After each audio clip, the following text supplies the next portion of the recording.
Students, welcome to my YouTube channel.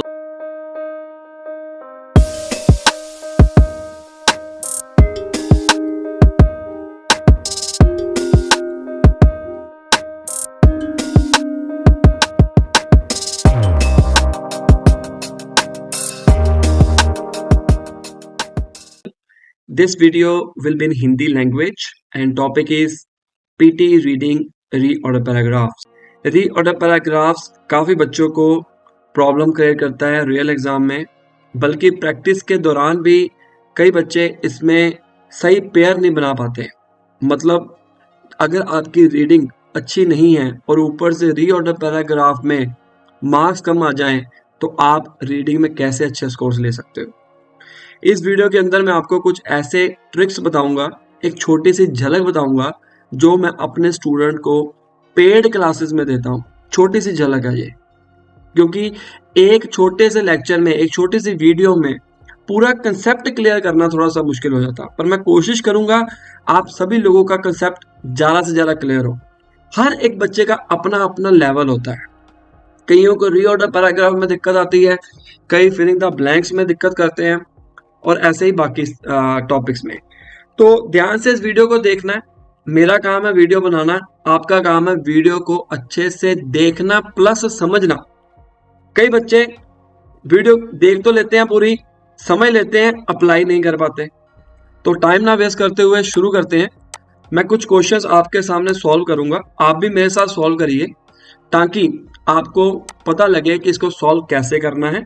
और ये जो क्वेश्चंस हैं मेरे स्टूडेंट्स को रियल एग्जाम में भी आए हुए हैं, तो होपफुली आपको भी आ सकते हैं।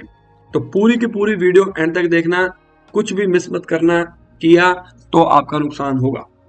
तो गाइस, रीऑर्डर पैराग्राफ में सबसे पहले आपके पास ऑप्शंस आएंगे इन करेक्ट सीक्वेंस में, जो कि आपको अरेंज करने हैं करेक्ट सीक्वेंस में। जैसे कि ये क्वेश्चन है, तो ABCD, राइट, ये इनकरेक्ट सीक्वेंस है, आपको करेक्ट करना है।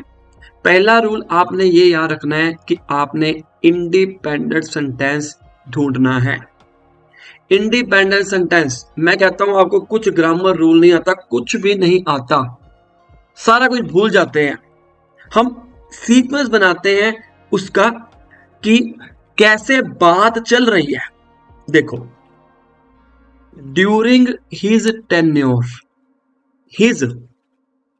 ही वॉज रिनोड। ही कौन है भाई? ही का मतलब होता है वह। ही क्या है? प्रोनाउन। जो प्रोनाउन होता है वो किसकी जगह पर यूज होता है? नाउन की जगह पर। नाउन क्या होता है? किसी चीज का नेम, पर्सन का नेम, ठीक है। यहां पर अगर हिज और ही का इस्तेमाल किया गया है, मतलब किसी मेल पर्सन की बात की होनी चाहिए इसके ऊपर, जो नहीं हुई, यानी कि ए ऑप्शन जो है वो पहले नंबर पर नहीं आ सकता, कभी नहीं आ सकता। दूसरे पे आ जाएगा, तीसरे पे आ जाएगा, एंड सो ऑन, पहले पर नहीं आएगा, right. Okay, after finishing pilot after finishing first in his pilot training class, his आ गया। अभी तक हिज किसके लिए है? अनडिफाइन है, नहीं पता। लिंडबर्ग टुक, अब नाम आया है ये वाला, इसको मैं येलो ग्रीन में करूंगा, जिसकी बात हो रही है लिंडबर्ग। लिंडबर्ग में भी एक मेल पर्सन है जिसकी ये सारी बात हो रही है। I am not sure. उतनी देर तक आपने श्योर नहीं होना है जितनी देर तक आप पूरा चारों के चारों ऑप्शन ना पढ़ लो।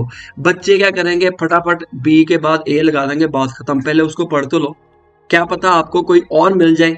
हम ना एक्चुअली में कर क्या रहे हैं, इंडिपेंडेंट सेंटेंस ढूंढ रहे हैं और उसका कनेक्शन क्रिएट कर रहे हैं दूसरे ऑप्शन के साथ। जो पहला सेंटेंस होगा उसका कुछ हिस्सा या कुछ बात दूसरे में भी होती होगी, वो हम बनाने की कोशिश कर रहे हैं। हिज फर्स्ट जॉब, हिज इस्तेमाल किया गया है वो इसके लिए किया गया है, ये हमारे को पक्का पता लग गया। As the chief pilot of an airmail route operated by, अब airmail route operated by Robertson aircraft company of Lambert field in Saint Louis Missouri. चलो आगे बढ़ते हैं। After the crash he even salvaged, देखो ये ही आ गया सेल्वेज्ड, और ही किसके लिए, अगर मैं इसको पहले नंबर पर लगा कर चलूं, अभी तक तो मेरा ये बी जो ऑप्शन है वो पहले नंबर पर आएगा, अभी तक मेरे माइंड के अंदर यही है, ठीक है। लेकिन इसमें भी ही आ गया, ये भी पहले नंबर पर नहीं आ सकता। ही किसके लिए है पता है नहीं, अगर मैं इसको पहले पे रखूं, सी को पहले पे रखूं या ए को रखूं, ही किसके लिए है बताया ही नहीं। फिर इसके अंदर ही आ गया, तो मेरे को 100% गारंटी हो गई कि जो बी ऑप्शन है वो पहले नंबर पर आएगा। देखो बहुत सारी ट्रिक्स होती हैं, टेक्निक्स होते हैं, जरूरी नहीं है कि इसी के अंदर सारी चीजें यूज हो जाए। सारी ट्रिक्स को आप इकट्ठा यूज करोगे तो जाके बात बनेगी आपकी, वैसे नहीं। ठीक होगी ना बात। तो आप अगला बनाओ। अब हम क्या करें, इसको बी को पढ़ो। After finishing first in his pilot training class, ठीक है, फिनिश करने के बाद, पहली ट्रेनिंग क्लास फिनिश करने के बाद, Lindbergh took his first job as the chief pilot of an airmail route. यहां पर अब एयरमेल रूट की बात हो रही है, रूट, ठीक है। अब रूट किसमें, एयरमेल का किसमें दायरा बात हो रही है। अब देखो यहां पर भी हो रही है मेल रूट। इसको मैं, पहला स्टेप कंप्लीट हो गया, अब मैं दूसरे स्टेप की तरफ चलता हूँ ब्लू कलर लेके। अब मेल की बात यहां पर भी हो रही है, मेल रूट यहां पर हो रहा है, email in a de Havilland DH4 by N2 Springfield. अब ये जो बात हो रही है दूसरा step, airmail route operated by, ये कंपनी का नेम दे दिया। अब इसका जो बना है बी का बना है डी के साथ, क्योंकि यहां पर बात हो रही है रूट की। उसने ऑपरेटेड बाय तो बता दिया, pilot as an email route, उसका पर रूट की बात तो यहां पर हो रही है ना। He flew the email in a de Havilland DH4 Biplane to Springfield, Illinois, Peoria and Chicago। ये रूट की बात हो रही है, तो अगला ऑप्शन हमारे पास क्या आ गया, डी आ गया। अब हमारे पास ए और सी रह गया, ही। अब इसका, अब मैं दूसरा चेंज करूंगा कलर, पिंक कलर ले लेता हूं ताकि आपको पता रहे। अब इसका जो था वो तो बन गया ही के साथ। अब यहां पर ईमेल की बात हो रही है, रूट की बात हो रही है, अभी भी किसी और ऑप्शन में भी रूट की बात हो रही है, वो बन रही है ये रही। तो हमारा डी के बाद बन गया और बचा क्या हमारे पास, सी। BDAC हमारा आंसर आ गया, right. Just wait a moment. Okay, हमारे पास BDAC, ये पहली टेक्निक है। देखो फर्स्ट टाइम ना आपको दिक्कत आ सकती है समझने में, प्रॉब्लम क्रिएट हो सकती है, लेकिन इसका मतलब ये नहीं कि आप सॉल्व नहीं कर पाओगे। ये एक ऐसा जरिया है, एक ऐसा टेक्निक है जो आपके काम आएगी। एक क्वेश्चन सॉल्व करने से एक टेक्निक नहीं आती है, मैं आपको बता रहा हूँ, हर एक क्वेश्चन की अपनी अपनी टेक्निक होती है, ठीक है। अब ये क्वेश्चन पढ़ते हैं, ये रियल एग्जाम क्वेश्चन है, बच्चे को आया था, आपको भी आ सकता है, ठीक है। When this bank was founded, हमारा पहला स्टेप क्या है, इंडिपेंडेंस सेंटेंस ढूंढना। अब मेरे साथ करोगे। अब दिस आ गया, दिस क्या है, पूरा क्यों पढ़े, When this bank was founded in 1695, कौन सा बैंक, नहीं पता। In most countries it is only the government through their central banks who are permitted to issue currency। ये इंडिपेंडेंट है, किसी के साथ लिंक नहीं कर रहा, बट मैं श्योर नहीं, मैं पूरा आगे पढ़ूंगा, क्या पता और भी मिल जाए मेरे को। बट इन स्कॉटलैंड, बट आ गया, बट का इस्तेमाल कब करते हैं, पर, ठीक है ना। एक सिंपल सी टेक्निक याद रख लो, जब भी कोई कनेक्टर या कंजंक्शन आपके आगे लगा हो, उसके क्या नाम है, सेंटेंस के आगे शुरू हो रहा हो, वो नहीं आएगा पहले पे, बहुत कम चांसेस है, 99.99% वो पहले नंबर पर नहीं आएगा। To face growth of trade it was deemed necessary to remedy this lack of an adequate currency. The first Scottish bank to do this was the Bank of Scotland. अब देखो, अब हमें डी और ई भी लग रहा है पहले नंबर पर आएगा, ठीक है। बट यहाँ पर अभी अगर मैं सोचूं to face growth of trade it was deem, यहाँ पर करेंसी की बात हो रही है, एडिकेट करेंसी की बात हो रही है। एडिकेट करेंसी की बात तब होगी ना जब सरकार परमिशन देगी, जब परमिशन ही नहीं मिली है तो कैसे आएगी। The first Scottish bank to do this was the Bank of Scotland. वो बता रहा है कि पहला जो बैंक था वो स्कॉटलैंड था।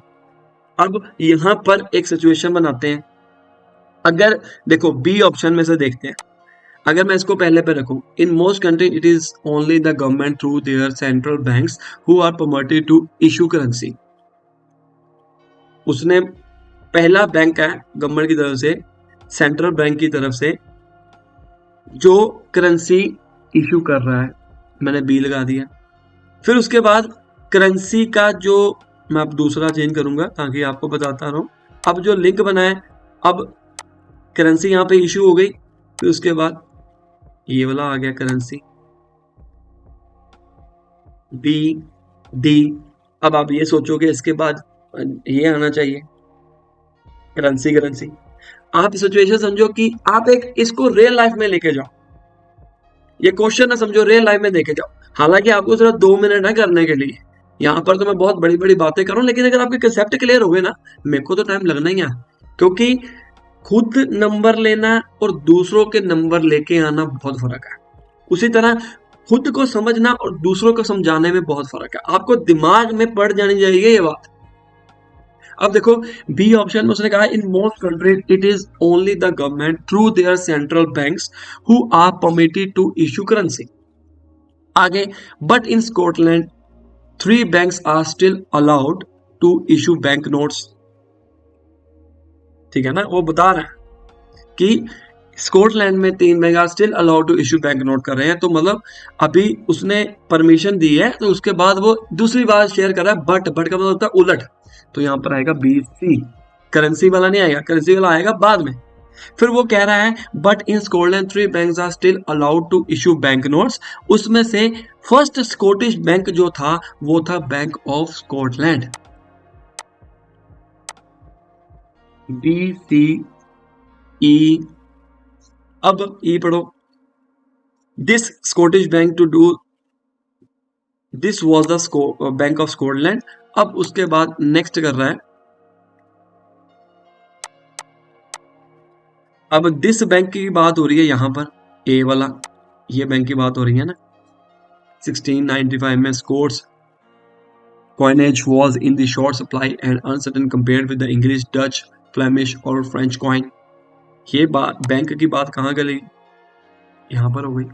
तो ई के बाद आ गया हमारा ए और बचा गया हमारे पास डी। आंसर आ गया B C E A D. मैं आपको बता दूं यहाँ पर जो नंबर मिलते हैं गाइस वो मिलते हैं पेयर। अगर आपका पेयर एक सही होगा आपको एक करेक्ट सीक्वेंस मिल जाएगा। अब देखो यहाँ पर एक पेयर सही है, एक मिनट, यस यहाँ पर एक पेयर सही है, आपको एक नंबर मिल गया। ये दूसरा सही है, दूसरा नंबर मिल गया। तीसरा सही है, एक और मिल गया, एक और मिल गया। टोटल 4 मार्क्स का मिल गया। अगर आपका होता B C A D E, अब ये इस केस में बी सी सही है, एक नंबर। सी ए पेयर नहीं है, आपको कोई नंबर नहीं मिलेगा। ए डी सही है, एक नंबर। डी ई सही है, नहीं गलत, हमारे को 2 नंबर मिल गए। इसमें जितने पेयर, मैं आपको यही सलाह दूंगा कि जितने पेयर सही है ना उतना आपको बेनिफिट है। ये मत सोचो कि आप क्या नाम है पूरा का पूरा देखो तो आपको नंबर मिलेंगे, नहीं। राइट, तो ये लास्ट क्वेश्चन करेंगे, आप करोगे क्वेश्चन, फिर मैं आपको बताऊंगा कि कैसे करना है। पूरा पढ़ो, आपको पता चलेगा कि कैसे हमने इसको सॉल्व करना है। Right, okay. Wholesalers have responsibilities to check if the customers have license to get this thing. This thing कौन सी thing? Thing कौन सी? Unless license has been get or approved by a specific apartment. उतनी देर तक तो तभी आएगी जब situation create होगी। ठीक है, There is one thing that has been banned in NSW. Companies and individuals cannot get it from the wholesale. ये वन थिंग आ गई, वन थिंग यहाँ पर एक्सप्लेन की है इन्होंने, इस थिंग की बात कर रहा है. There is one thing that has been banned in NSW. Companies and individuals can not get it from. इसके बाद इसका लिंक बहुत मेरे को पता चल गया. कई बार तो आपको ना लिंक पता चल जाएगा, चाहे आपको फर्स्ट इंडिपेंडेंट सेंटेंस मिले चाहे ना मिले. Anyone who has been caught using this thing will lose their jobs. अब देखो सी वाला पहले पे इसलिए आएगा क्योंकि यहाँ पर वन थिंग को एक्सप्लेन किया गया है. यहाँ पे companies and individuals can not get it from the wholesale. अब होलसेल की बात यहाँ पर शुरू हुई, खत्म हुई है, यहाँ पर शुरू हो गई. और वैसे भी दिस थिंग की बात हो रही है. दो चीजें मिल गई मुझे, ये वाला मेरे पास आ गया, होलसेल मिल गया, थिंग मिल गई, ये इसका साथ बना था कंसर्न, राइट. तो नेक्स्ट आ गया हमारे पास ए. अब ए के बाद क्या आएगा, बी आएगा कि डी आएगा. अब ए को पढ़ो. Wholesalers have responsibilities to check if the customer have licence to get this thing. अब देखो उसने कहा है कि होलसेलर्स की रिस्पॉन्सिबिलिटी है कि वो चेक करे कस्टमर के पास लाइसेंस है इन चीजों को लेने के लिए. अगर anyone who has been caught using this thing will lose their jobs unless licence been get और अप्रूव्ड बाय स्पेसिफिक अपार्टमेंट. उतनी देर तक तो सिचुएशन सारी क्रिएट हो गई. एक बार डी आएगा, यहां पर कह रहा है wholesalers have responsibilities to check if the customer have license to get this thing. Anyone who has been caught, अगर कोई पकड़ा जाता है using this thing will lose their job. वो इसको अगर वो यूज कर रहा है तो उसकी जॉब चली जाएगी. उतनी अगर unless and until कहते हैं ना, उतनी देर तक, जितनी देर तक आपका लाइसेंस अप्रूव ना हो एक स्पेसिफिक अपार्टमेंट के जरिए. ये तो वो सिचुएशन होगी कि जितनी देर तक आपका ड्राइविंग लाइसेंस नहीं बना हुआ है, आप चला रहे हो, अगर पकड़े गए तो आपका लाइसेंस कैंसिल हो सकता है, आपका चालान हो सकता है. उतनी देर तक आप नहीं चला सकते जितनी देर तक आपको लाइसेंस नहीं मिलता है. तो हमारा आंसर बहुत सिंपल था, CADB, राइट. सो गाइस, ये एक छोटी सी झलक थी जिसके अंदर मैंने कुछ क्वेश्चन को सॉल्व किया. बहुत सारी ऐसी टेक्निक्स हैं, हर एक बच्चे का अपना अपना जरिया होता है, अपना अपना लेवल होता है. कई बच्चे वीडियो के जरिए समझ लेते हैं और कई बच्चे नहीं समझ पाते. तो अगर आपको कोई प्रॉब्लम आ रही है, नहीं पता लग रहा कि आपके मार्क्स क्यों कम आ रहे हैं, तो आप हमारे से कांटेक्ट कर सकते हैं. We are providing coaching in 3 different languages, Hindi, English and Punjabi. डरने की कोई बात नहीं है. अगर आपका लेवल लो है, कई बच्चे डरते रहते हैं और उन डरे हुए बच्चों को हम पर्सनल क्लासेस देते हैं. कई बार क्या होता है कि बच्चे को नॉलेज सारी होती है, उसमें कैपेबिलिटी भी होती है, सही रास्ता दिखाने वाला नहीं मिल पाता. कई बार ऐसा होता है चीजें सारी पता होती हैं, सारे टिप्स एंड ट्रिक्स पता होते हैं, फिर भी बच्चों के स्कोर्स नहीं आते, क्योंकि जो वेबसाइट्स है कभी भी आपको 100% एक्यूरेट रिजल्ट नहीं दे पाएंगी. और अगर आप उनके सारे जाओगे तो नंबर लेना थोड़ा सा मुश्किल हो जाता है. सो टाइम पर पैसा वेस्ट ना करिए. अच्छे कोर्स लेने के लिए गाइडेंस की ज़रूरत है और आप हमारे को कॉल कर सकते हैं. दुनिया के किसी कोने में भी हो, चाहे आपका लेवल 0 हो, बार बार पेपर देकर थक चुके हो, कोई दिक्कत नहीं. आप हमारे को अपना स्कोर कार्ड शेयर करिए, हम आपको बताएंगे कि आपको कितना टाइम लगेगा. हम महीनों में कोचिंग नहीं देते हैं, वीक्स में कोचिंग देते हैं. और कई बार आप हमारे को कांटेक्ट अगर करते हैं, हम अगर आपका रिप्लाई नहीं दे पाते, मैं अभी से इन एडवांस में आपको बता दूं कि हमारे पास नंबर ऑफ कॉल्स आती हैं, मैसेज आते हैं, कई बार हम सबका रिप्लाई नहीं दे पाते. प्लीज़ हमारे को 2-3 मैसेज कर दिया करें. Best of luck. और अगर आपको कोचिंग चाहिए, अगर आपको मेरा पढ़ाने का तरीका अच्छा लगा, तो सामने दिए गए नंबर के ऊपर कॉल करिए, व्हाट्सअप करिए. मिलते हैं अगली वीडियो में, तब तक के लिए बेस्ट ऑफ लक.